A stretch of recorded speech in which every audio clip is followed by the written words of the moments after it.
Sir हमारा result positive नहीं आ पा रहा है। सर हम प्रिपरेशन कर रहे हैं आने वाले एग्जाम के लिए, लेकिन हमें लग रहा है कि वो भी सही तरीके से आगे नहीं बढ़ रही है। हम कंफ्यूज रहते हैं किस टॉपिक को पहले करा जाए, किसको बाद में किया जाए, या एक टाइम टेबल जो हमें एक बढ़िया तरीके से एग्जाम की प्रिपरेशन करवा सकता है वो हम नहीं बना पा रहे हैं। ऐसे बहुत सारे सवाल आपके अक्सर क्वेरी सेशन में हमारे सामने आते हैं, स्पेशली जब आपका एग्जाम का समय काफी पास आ जाता है। तब इस तरह की बहुत सारी क्वेरीज जो है दोस्तों आप हमारे सामने लेकर आते हैं, प्रॉब्लम्स ये सारी की सारी आप फेस करते हैं। तो आज की इस छोटी सी वीडियो में दोस्तों मैं आप लोगों के लिए, आप लोगों के सामने कुछ पॉइंट्स जो है डिस्कस करना चाहता हूं। आई रिक्वेस्ट कि अगर इस तरह की प्रॉब्लम्स आपके सामने आ रही हैं, रिजल्ट हमारा पॉजिटिव नहीं रह रहा है, तैयारी सही नहीं चल रही है, एग्जाम बहुत पास आने वाले हैं, डर लग रहा है अननेसेसरी, तो प्लीज 4 हफ्तों तक जो शेड्यूल मैं आपको बता रहा हूं स्टार्टिंग फ्रॉम द जीरो, 4 हफ्तों तक प्लीज आप ये वाला पैटर्न फॉलो करके देखिए। I guaranteed within 28 days, within 4 weeks आपको अपने सब्जेक्ट में उसकी पकड़ पर एक ट्रेमेंडस चेंज नजर आएगा, और जो कॉन्फिडेंस लेवल आपका नाम मात्र के बराबर अपने सब्जेक्ट में होता था वो कहीं ज्यादा बहुत अच्छे लेवल पर बढ़ जाएगा, जो डेफिनेटली एग्जाम आपके बहुत अच्छा करेगा। तो चलिए दोस्तों इन पॉइंट्स को डिस्कस करते हैं। क्या हालचाल है आप सभी के? लाजवाब, फर्स्ट क्लास।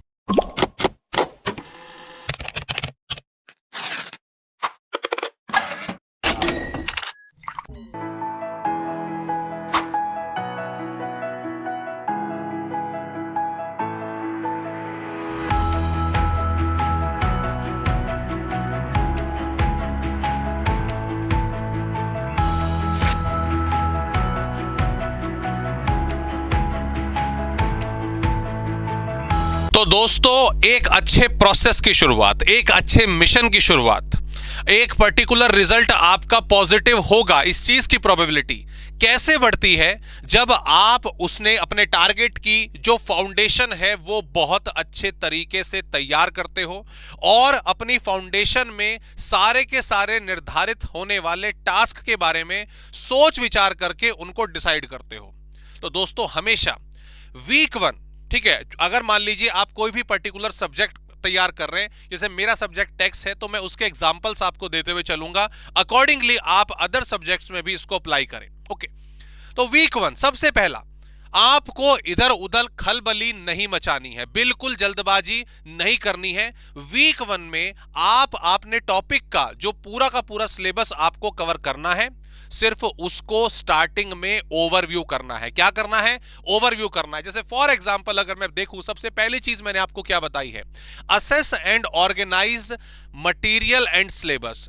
सबसे पहले ओवरव्यू करिए, 100% सिलेबस को अपना देखिए, मुझे इस पर्टिकुलर सब्जेक्ट में कितने टॉपिक्स पढ़ने हैं, कौन कौन से एरियाज कवर करने हैं, जो मेरा सब्जेक्ट है उसमें उसके कितने पार्ट्स हैं। जैसे फॉर एग्जांपल मैं टैक्स की बात करता हूं तो सर मुझे इसमें इनकम टैक्सेशन, जीएसटी, मेनली ये 2 कॉन्सेप्ट मुझे कवर करने हैं। उन पूरे के पूरे टॉपिक्स को लिखिए अपनी हैंडराइटिंग में। बुक आपके पास है, मॉड्यूल आपके पास है, लेकिन फिर भी उसके बाद भी आप अपने सारे के सारे टॉपिक्स जो हैं अपने हाथों से लिखिए, और उसके बाद सामने एक कॉलम बनाकर, चेकलिस्ट बनाकर उन्हें खाली छोड़िए, क्योंकि ये टारगेट, ये पेज आपको मोटिवेशन देगा। और आने वाले वीक्स में, आने वाले टाइम में जब आप अपने सब्जेक्ट्स को पढ़ेंगे, टॉपिक्स को कवर करेंगे, जब यहां पर राइट मार्क लगना स्टार्ट होगा तो आपको समझ आएगा कि आपका सिलेबस एक प्लानिंग से अच्छे तरीके से कैसे कवर हो रहा है। इस चीज में फर्स्ट वीक में आप 1 से 2 दिन इसमें आराम से लीजिए। मैं बोल रहा हूं फाउंडेशन में कोई भी आपको जल्दबाजी नहीं करनी है, पूरा सिलेबस एक बारी चेक करो, टॉपिक्स के नाम देखो, उनकी लिस्ट बनाओ, ये बहुत जरूरी है। Second point, prioritise and plan, ये बहुत जरूरी है, ये बहुत जरूरी है।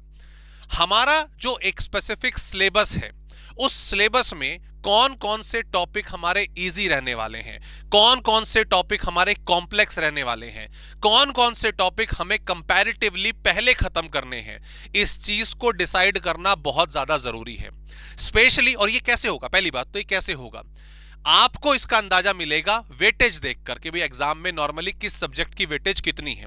साथ ही इस चीज के लिए, इस पर्टिकुलर पॉइंट के लिए प्रायोरिटाइज करने के लिए टॉपिक को बहुत ज्यादा जरूरी है कि आप अपने टीचर से, अपने ट्यूटर से, अपने मेंटोर से जरूर बात करें कि सर अगर मैं इस स्पेसिफिक प्लान के थ्रू अपनी पढ़ाई स्टार्ट कर रहा हूं तो मुझे कौन कौन से टॉपिक पहले करने चाहिए, कौन कौन से क्या प्रोसेस मुझे फॉलो करना चाहिए टॉपिक को कवर करने के लिए, इसको डिसाइड करना बहुत जरूरी है। रीजन बीइंग, ये आपको हेल्प करेगा टाइमली बेसिस पर उन टॉपिक्स को कवर करना जो नॉर्मली एग्जाम में ज्यादा मार्क्स के अक्सर पूछे जाते हैं। अगेन मैं फिर बोल रहा हूं, जल्दबाजी नहीं करनी है, आप इसमें भी 1 से 2 दिन अपने प्रॉपरली बिताइए, कोई हड़बड़ाहट नहीं है। वीक 1 में दोस्तों अभी तक, जैसा कि मैं आपको बता रहा हूं यहां पर, अभी तक हमने कुछ नहीं करा, सिलेबस की कोई शुरुआत नहीं करी। अभी तक आप सिर्फ प्लान कर रहे हो कि मुझे किस पैटर्न में अपने टॉपिक्स को कवर करना है। टेस्ट पेपर कहां से करेंगे, एमटीपीस कहां मिलेंगे, आपका क्वेश्चन बैंक मुझे कहां मिलेगा, ये तमाम चीजें चिल होकर, रिलैक्स होकर करनी है। पास्ट में क्या हुआ, रिजल्ट कैसा हुआ, तब मैंने क्या किया था, उसको साइड रखो, उसको साइड रखो। लेकिन अपनी प्लानिंग पर जितना ज्यादा समय आप बिता रहे हो, जितना ज्यादा से मतलब है एक इकोनॉमिकल टाइम आप बिता रहे हो, और उसके बाद दोस्तों स्टार्ट करिए अपनी पढ़ाई with the initial study session. What is initial study session? हमेशा कभी भी जब भी किसी पर्टिकुलर सब्जेक्ट को आप शुरू कर रहे हो तो जल्दी से छलांग मारकर कि सर पहले ये वाला टॉपिक कवर कर लेते हैं, ये बहुत बड़ा लग रहा है, लेट्स स्टार्ट दिस, इसको मैं खत्म कर लूंगा, मेरा 15-20% का सिलेबस कवर हो जाएगा। ये कभी नहीं करना है, ये किसी भी टॉपिक में फॉलो नहीं करना है। हमेशा जब भी आप बेसिकली कोई भी सब्जेक्ट कवर कर रहे हो, उसका इनिशियल स्टडी सेशन बेसिकली आपके फंडामेंटल्स की तरफ आपको ले जाता है। उसके जो फंडामेंटल चैप्टर्स हैं, जैसे मैं टैक्सेशन की वंस अगेन बात करूं, so always start with the basic and computation and supply topic, ये इनिशियल चैप्टर। इनकम टैक्स की बात करूं तो basic tax rates, residential status, इससे हम शुरुआत करेंगे। हम छलांग मारकर सीधा सैलरी पर, पीजीवीपी पर, कैपिटल गेन पे नहीं जाएंगे। हम छलांग मारकर सीधा जीएसटी में इनपुट टैक्स क्रेडिट नहीं करेंगे। आपको फर्स्ट वीक में सिंपल स्टडी करनी है, फंडामेंटल चैप्टर्स कवर करने हैं, एंड आई गारंटीड अगर आप ये चीज फॉलो करो और अपने सारे सब्जेक्ट्स का इनिशियल प्लान करके फंडामेंटल्स को कवर कर लेते हो, अच्छे तरीके से फंडामेंटल चैप्टर्स को कवर कर लेते हो, आपको वीक 1 में पहले ही हफ्ते में पता चल जाएगा कि आपका अपने सब्जेक्ट के ऊपर जो कॉन्फिडेंस का ग्राफ है वो लगातार बढ़ रहा है, नॉलेज का ग्राफ दोस्तों वो भी लगातार बढ़ रहा है। और इसीलिए वीक 1 को मैंने प्रॉपरली आपको समझाया, क्योंकि ये सबसे ज्यादा मेन हफ्ता होता है, सबसे ज्यादा मेन वीक होता है। तो आई रिक्वेस्ट यू प्लीज इन चीजों को जरूर करिएगा। आगे बढ़ते हैं दोस्तों, अब आपको वीक 2 में ले जाता हूं। ऑब्वियसली जब वीक 1 में चीजों को आप अच्छे तरीके से प्लान कर लेंगे, इनिशियल स्टडी को स्टार्ट कर देंगे, फंडामेंटल टॉपिक्स को अच्छे तरीके से कवर कर लेंगे, ये चीज फर्स्ट वीक कॉन्फिडेंस आपका बढ़ा चुका है, और ये टाइम होता है जब आप अपने कॉम्प्लेक्स टॉपिक की तरफ मूव करें।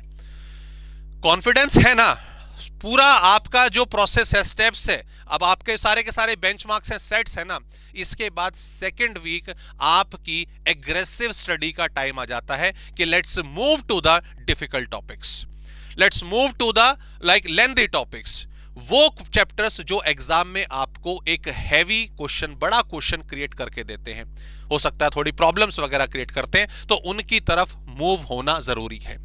और याद रखिएगा, जब भी आप कॉम्प्लेक्स टॉपिक करें, जब भी आप इंपॉर्टेंट टॉपिक्स करें, उसके साथ साथ रेगुलर बेसिस पर आपको उसी चैप्टर की प्रॉपर प्रैक्टिस और रिव्यू करते रहना है। अगर इनिशियल चैप्टर है, बेसिक चैप्टर है, एक बार कर लिया, खत्म कर लिया, दैट्स इट, उसको बार बार करने की जरूरत नहीं पड़ेगी। लेकिन दोस्तों अगर कोई बड़ा टॉपिक होता है तो उसमें, जैसे फॉर एग्जांपल वंस अगेन मैं अगर इनकम टैक्स की बात करूं तो PGBP, profit and gain from business and profession, and capital gain, ये बड़े चैप्टर हैं। एक टॉपिक को आपको कवर करने में पूरा का पूरा 20-25 घंटे का समय लगता है। तो ऐसा नहीं है कि 20-25 घंटे हम टॉपिक को खत्म करेंगे, उसके बाद प्रैक्टिस करेंगे, उसके बाद रिव्यू करेंगे। अगर आपने 6-7 घंटे टॉपिक कवर कर लिया है तो वापस से उसके कुछ क्वेश्चंस को प्रैक्टिस करना जरूरी है, उस कंटेंट तक के ऑब्वियसली, और साथ ही साथ उस टॉपिक को रिवाइज करना भी जरूरी है। अगर मान लीजिए 25 घंटे का चैप्टर है तो ये तो नहीं है ना एक दिन में खत्म कर दोगे। 3-4 घंटे पढ़ोगे, फिर 3-4 घंटे उसको रिव्यू करोगे, अगले दिन फिर 3-4 घंटे पढ़ोगे, फिर 3-4 घंटे उसको रिव्यू करोगे। इस तरह से सब्जेक्ट का टाइम डिस्ट्रीब्यूट होगा। ओके, तो जब भी आप कर रहे हैं कॉम्प्लेक्स टॉपिक तो साथ साथ रेगुलर बेसिस पर उसी टॉपिक के प्रैक्टिस क्वेश्चंस करना और टाइमली बेसिस पर उस चैप्टर के सारे पॉइंट्स को रिव्यू करना बहुत जरूरी हो जाता है। और जब यहां पर वीक 1 में फंडामेंटल आपने कवर करा, वीक 2 में आपने यहां पर जो कॉम्प्लेक्स टॉपिक थे, डिफिकल्ट टॉपिक थे, वो कवर करे, आप समझ जाइए कि अब आप चैप्टर को, अब सब्जेक्ट को बहुत अच्छे तरीके से कवर करने वाले हैं। सर क्या एक वीक में हमारा सारे कॉम्प्लेक्स टॉपिक हो जाएंगे क्या? क्या ये पॉसिबल है? अगर नहीं है पॉसिबल है तो टाइम बढ़ जाएगा थोड़ा, आप एक वीक और दीजिएगा, है ना। मैंने एक प्लान बताया किस वे में आपको जाना है, टाइम थोड़ा बहुत इधर उधर हो जाएगा, वो टॉपिक पर डिपेंड करता है, वो सब्जेक्ट पर डिपेंड करता है, बराबर। फाइनली उसके बाद अगर हम बात करें, अब आ जाता है आपका application time. What is application time? This is the time for, yes, test papers. This is the time for test papers. आप कहीं से भी MTPs उठाइए, आप कहीं से भी क्वेश्चन बैंक उठाइए, आप कहीं से भी केस स्टडीज उठाइए और जितना ज्यादा हो सके कीजिए। हमारी साइट पर, सीओसी की साइट पर MTPs चैप्टर वाइज पड़े हुए हैं सारे के सारे, MCQs भी और आपके क्या नाम है सब्जेक्टिव भी, सॉल्यूशन के साथ प्रॉपरली। आप इंस्टीट्यूट के साइट पर जाएंगे, क्वेश्चन बैंक्स आपको मिलेंगे, केस स्टडीज आपको मिलेंगी, तो मटेरियल की तो कमी नहीं है ना।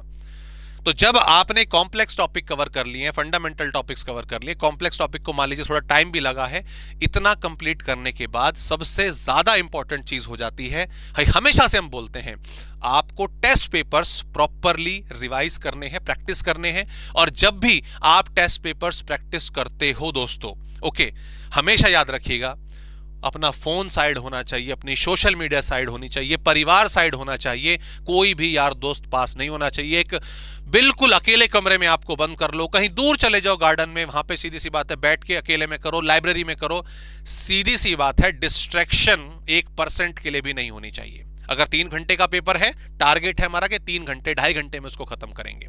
ये जो आपका वीक 3 है एक तरह से निचोड़ है, आपने पहले जो समय बिताया वो वाकई में कितना कारगर था, कितना सक्सेसफुल था, ये वो आपका वीक होगा। और दोस्तों ये पड़ाव अगर आपने पार कर लिया है, वीक 4 मुझे आपको बताने की जरूरत ही नहीं पड़ेगी क्या करना है। वीक 4 तो सीधा अल्फा जोन में आपको लेकर आ जाएगा कि भैया अब हम अपने सब्जेक्ट में बिल्कुल मास्टर हो चुके हैं, क्योंकि वीक 4 में अब आपने आपको सिर्फ आप पॉलिश करोगे। आप सीधी सी बात है, अब पूरा कंटेंट पढ़ लिया, अब एग्जाम में जो जो इंपॉर्टेंट है, हाई प्रायोरिटी टॉपिक्स है, जल्दी से उनको रिवाइज करेंगे। ओके, अपनी जो समरी नोट्स है वो बना लेंगे, जो समरी नोट्स है वो बना लेंगे। अगर एग्जाम जब पास आएंगे तो रिवीजन करनी होगी ना, तो कहां से रिवीजन करनी है, कौन से क्वेश्चंस करने हैं, वो तैयार कर लेंगे। और वापस से जरा वीक 1 में आपने जो टेबल बनाया था ना कि ये सब्जेक्ट्स हैं, ये टॉपिक्स हैं, उनके सामने की चेकलिस्ट है, जरा देखो वहां पर कितने टॉपिक्स में राइट लग चुका है, कितने टॉपिक्स में मैं कॉन्फिडेंट हूं, कहां पर मुझे थोड़ी बहुत रिवीजन की जरूरत पड़ सकती है।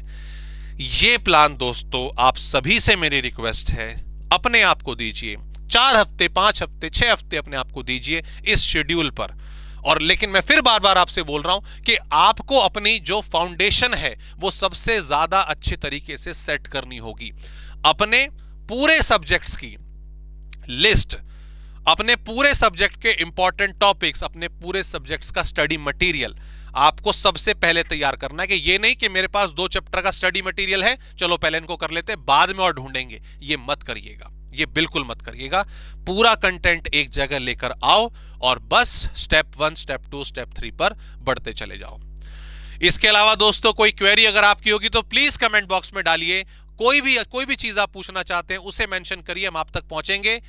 इस वीडियो के लिए थैंक्स। अप्लाई करिएगा, अपना नतीजा बताइएगा कि सर हाँ हमें इसमें फायदा हुआ या नहीं हुआ, या इसमें इंप्रोवाइजेशन की जरूरत है। बाकी मिलते हैं आपसे नेक्स्ट वीडियो में। Please take care.